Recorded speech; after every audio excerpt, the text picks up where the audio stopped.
o tema da aula hoje vai ser uma aula mais resumida, tá? Porque a gente tem milhares de suplementos que podem ser usados em doenças alérgicas. O que é uma doença alérgica? Uma doença alérgica é uma doença onde você tem uma atividade excessiva e muito súbita do sistema imunológico em resposta a uma série de estímulos que a gente chama de alérgenos.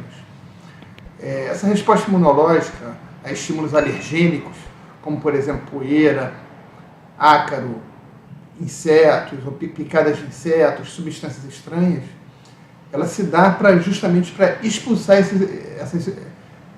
esses invasores do nosso organismo de uma forma muito súbita.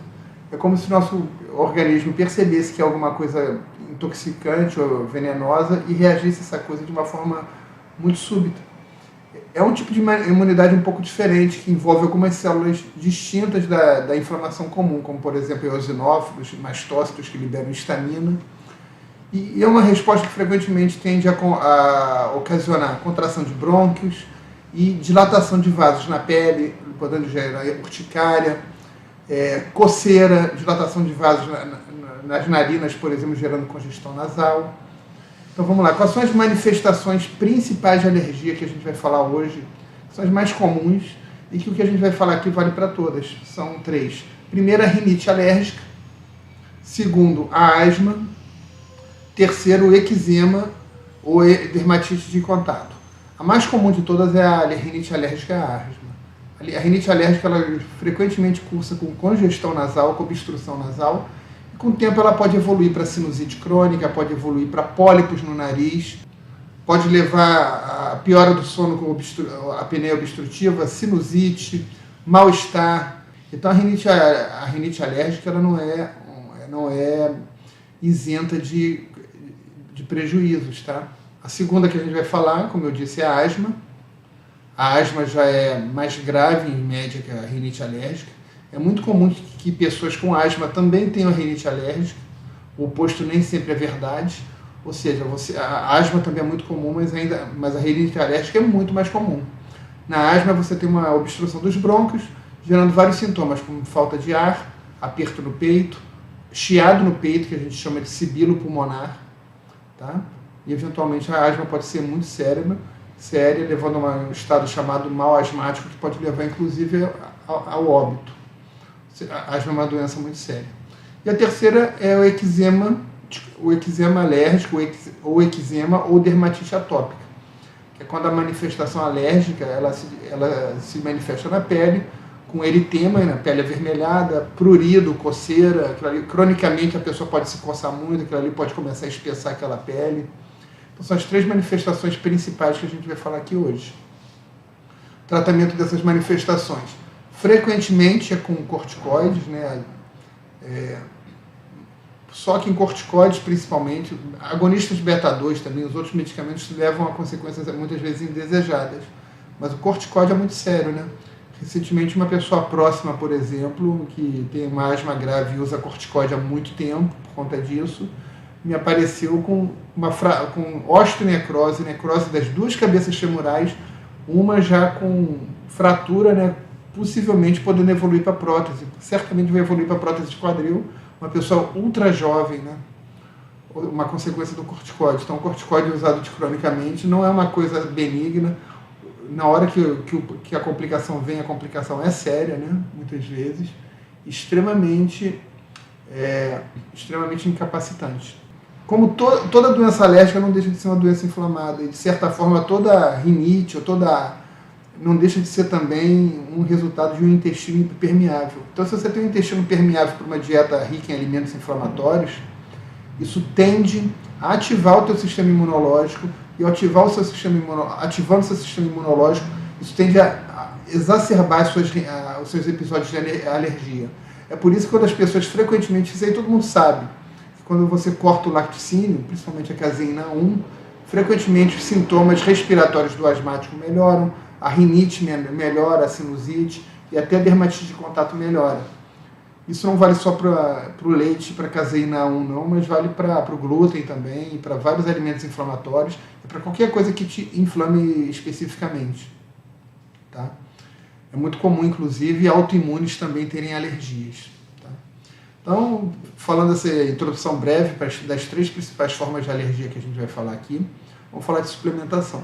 Primeira coisa, a gente tem suplementos que são muito básicos e que ajudam, que não são nada milagrosos, mas eles ajudam praticamente em todos os quadros alérgicos. Tá? Vamos lá. Então vamos lá. O primeiro suplemento que vai ajudar qualquer alérgico é a vitamina D. Mas ter uma vitamina D adequada, não deficiente, já é suficiente para causar uma certa estabilização dos mastócitos. Os sintomas de alergia são em grande parte causados por uma determinada célula inflamatória chamada mastócito, que libera várias substâncias, entre elas a histamina. Por isso que nós usamos os antihistamínicos para alergias. E existem outras formas de estabilizar os mastócitos. Existem alguns medicamentos que, na verdade, são super saudáveis, como o montelukast e o cromoglicato sódico. Esses 2 medicamentos, na verdade, você poderia ver até como suplementos. Eles são justamente estabilizadores dos mastócitos e eles são muito legais. Não fazem milagre, mas são de muita ajuda. Tá? E nós temos os estabilizadores de mastócitos naturais. Um deles é a vitamina D, como eu falei. Então, eu sugiro que vocês peguem uma marca de qualidade. Eu sugiro, se possível, sublingual. Eu sempre dou o exemplo da Dr. Fuster, porque é que eu tenho lá em casa, a DK2, porque eu vejo uma resposta nos meus pacientes e ela não tem outras coisas. Mas pode ser da Nau, da marca que vocês quiserem. Só da Pura Vida que vocês não devem passar de uma cápsula, porque ela tem muito selênio. Eu sugiro sempre que se mastigue. E aos poucos você vai aumentando e dosando no sangue. Então você começa com 2.000 unidades. Aí você não chegou no nível que você quer. Você bota mais de 2.000, passa para 4.000, passa para 6.000. Não tem essa pressa toda. No momento que você simplesmente tomar mais sol e aumentar a sua ingesta de vitamina D, você já vai começar a ter uma melhora da estabilidade dos mastócitos e, consequentemente, uma tendência a ter menos quadros alérgicos.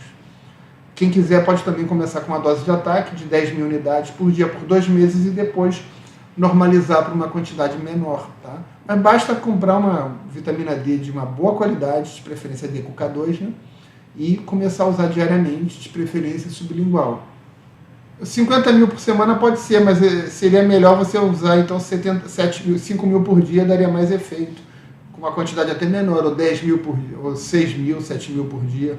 O uso diário é sempre melhor, tá? Mas poderia ser sim. Então o nutriente que eu falei foi a vitamina D. O segundo já é até melhor do que a vitamina D como estabilizador de leucócitos e pode ser usado por todo mundo, tenha a pessoa autoimune ou não, que é a vitamina C. A vitamina C, de fato, é um antihistamínico fraco. Não é nenhum milagre, né? Não vai tirar ninguém de uma crise de urticária. Eu tomar aqui meu chazinho de Tulsi. Ela não vai tirar ninguém de uma crise de urticária, mas a vitamina C age como uma estabilizadora de mastócitos, com potencial de diminuir a secreção de histamina e diminuindo a secreção de histamina, melhorando a sintomatologia. Tá? Vitamina C, como a gente falou, se você tem um potencial grande de cálculos renais, eu sugiro 500 miligramas. Se você não tem esse potencial, eu sugiro 1.000 miligramas durante infecções ativas ou períodos de grande estresse, onde é alto risco de ficar infectado, como por exemplo um voo de avião ou uma festa onde tem gente gripada ou com Covid. Nesses casos, você vai tomar 2 gramas de vitamina C por um período, depois volta para 1 grama ou 500 miligramas se tiver um risco alto de cálculos renais, de oxalato de cálcio. Porque o ácido ascórbico pode, em excesso, ser convertido em oxalato.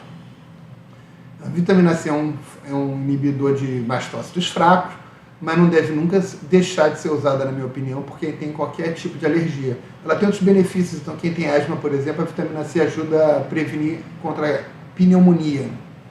Tá? Ela certamente vai ajudar quem tem rinite alérgica a não evoluir para uma sinusite bacteriana. Vitamina C em ordens de prioridade. A primeira é tratamento médico, que é a venosa. Essa é a melhor que existe. Depois da venosa, a gente tem a lipossomal, aí tem a da Pura Vida, por exemplo. Vitamina C lipossomal é a segunda melhor que existe. A terceira é de liberação prolongada, que pode ser o Seuin de farmácia. Na prática, eu passo para a maior parte dos meus pacientes e eu tomo o Seuin, 500 mg de liberação prolongada de farmácia mesmo, porque ele resolve. Se é um objetivo de tratamento, geralmente eu ofereço a vitamina C endovenosa e uso, inclusive. Agora, se você não tem a possibilidade de ter um tratamento com vitamina C endovenosa, você precisa de níveis muito altos, como por exemplo num quadro infeccioso, eu sugiro vitamina C lipossomal mais 3, 4 gramas por dia durante a infecção, tá? Para tentar abreviar o tempo de infecção e etc. Vitamina C lipossomal nesse caso é bem melhor do que a Ceuin, por quê? A Ceuin resolve também, só que a vitamina C, a Ceuin, o que ela faz? Ela vai sendo dissolvida aos poucos, então você vai tendo uma absorção mais contínua.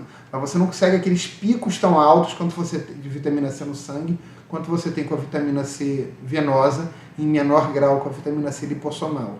Então a gente já falou da vitamina C, que é um outro composto básico, bom para praticamente todas as doenças alérgicas. Próximo composto básico que a gente pode falar são os probióticos. Os probióticos ajudam os simbióticos, que são os probióticos junto com as fibras prebióticas, né?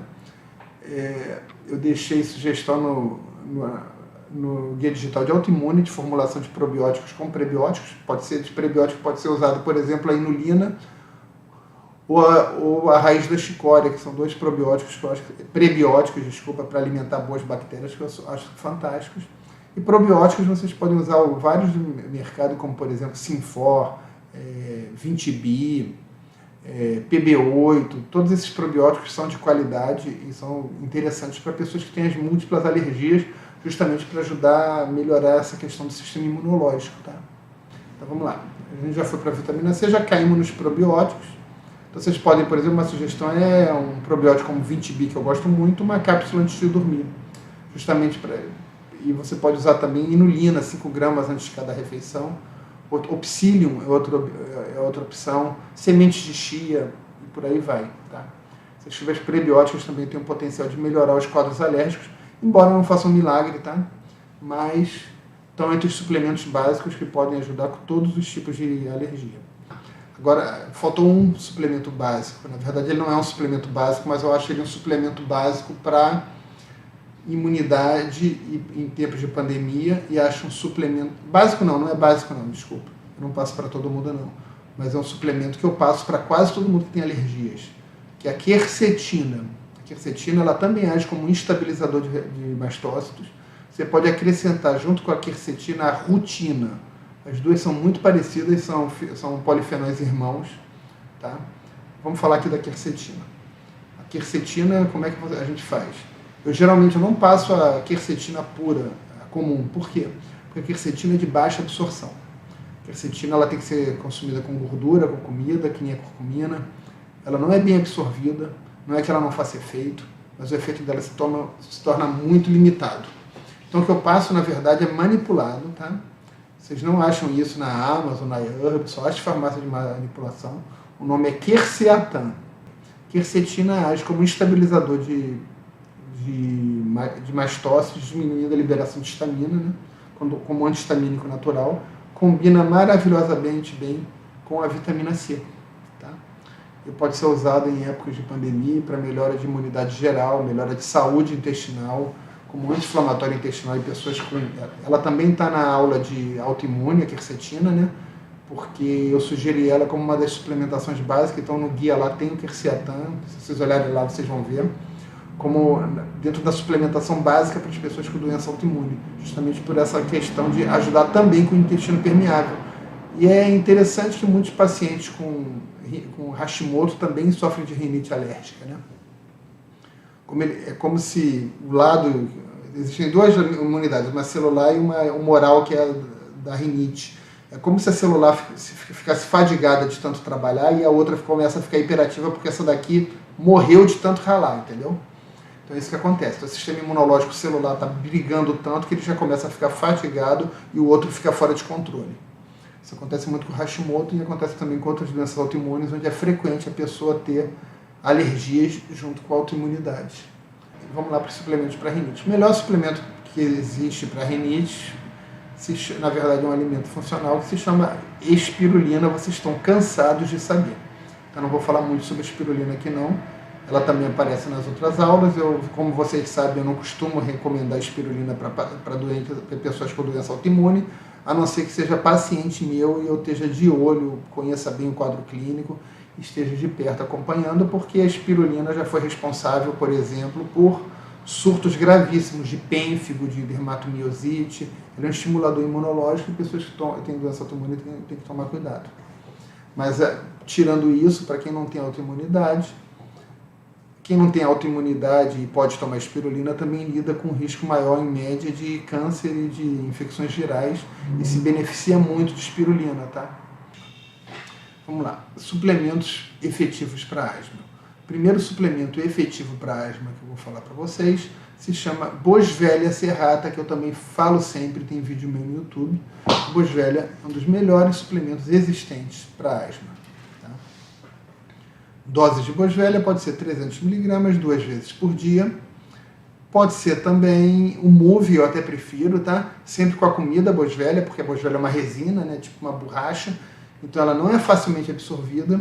Como ela não é facilmente absorvida, ela precisa da comida para facilitar essa absorção. Pode ser um Move 50 mg 2 ou 3 vezes por dia também, como uma forma de Boswellia que eu gosto muito. Tem um suplemento que eu fiz para a Floravita, né, o suporte intestinal anti-inflamatório, que tem a bromelina, a Boswellia e a curcumina, que também é muito interessante para rinite, porque uma coisa que eu não falei para vocês é que a bromelina também funciona melhorando essa congestão nasal, diminuindo a congestão nasal, inclusive para pessoas com sinusite crônica, tá? Então, suporte intestinal inflamatório, por ter o Move, né, e por ter a bromelina e também por ter a curcumina, pode ser interessante também para pessoas com rinite. A bromelina pode ser usada, para quem quer usar a bromelina focando em alimentação, mas aí a gente já voltou para a rinite, né? Pode simplesmente pegar aquela parte do meio do abacaxi, que é branca, é lá que está a bromelina do abacaxi. Você pega e come aquilo ali todo dia, longe das refeições. Tem que ser longe das refeições, porque o ácido clorídrico, quando ela chegar no estômago, vai destruir a bromelina.